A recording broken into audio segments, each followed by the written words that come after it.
A police task force set up to help curb domestic violence on the Gold Coast appears to be making inroads.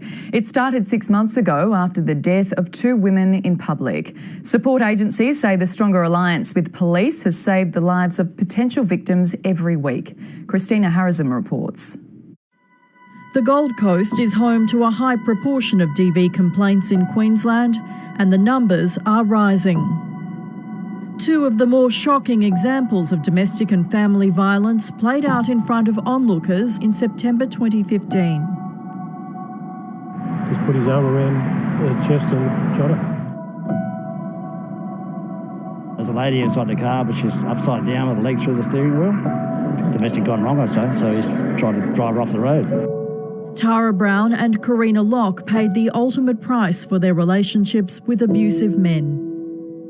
It has horrific consequences, in particular for children. Hey guys, how are you? Police formed the Gold Coast Domestic and Family Violence Task Force in response to the disturbing trend.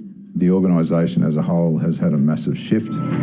Since its launch in January, the task force has been forging stronger ties with DV agencies. Awareness is the key, and once you become more aware of things, you learn that you need to apply resources or do things better, and that's what we're doing. It's not that easy for women to leave. Kayleen James is in charge of the team, which also provides support to victims at the special DV court being trialled in Southport. Community confidence is improving, and when the community feels that they can report and it's safe to do so, they will report. Michelle Adam from the Gold Coast Domestic Violence Prevention Centre believes the more collaborative and proactive relationship with police is saving lives every week. I can contact someone there 24/7, and it's just developing and getting stronger, I think. The task force itself believes its success to date is in the numbers. Domestic violence orders are up 40% compared to this time last year, but it'll take much longer to achieve cultural change in and outside the police service. My self-esteem went really downhill. I felt like an empty shell. This woman, who spent almost a decade with an abusive partner, says she didn't trust police would take her complaints seriously. I feel a bit intimidated by the men, because a lot of the time I get, you're just trying to get back at your ex.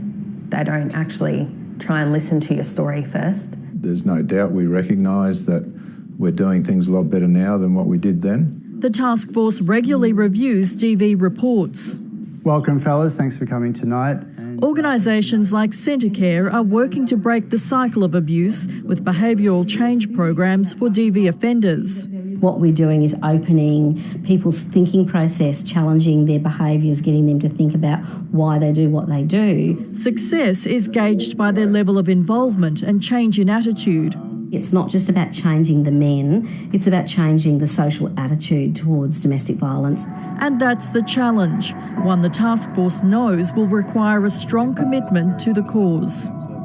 I can give you the assurance that if you want to commit violence in the home and we are in a position to know about it, we will do our best as a policing agency to enforce the laws. Christina Harrison, ABC News.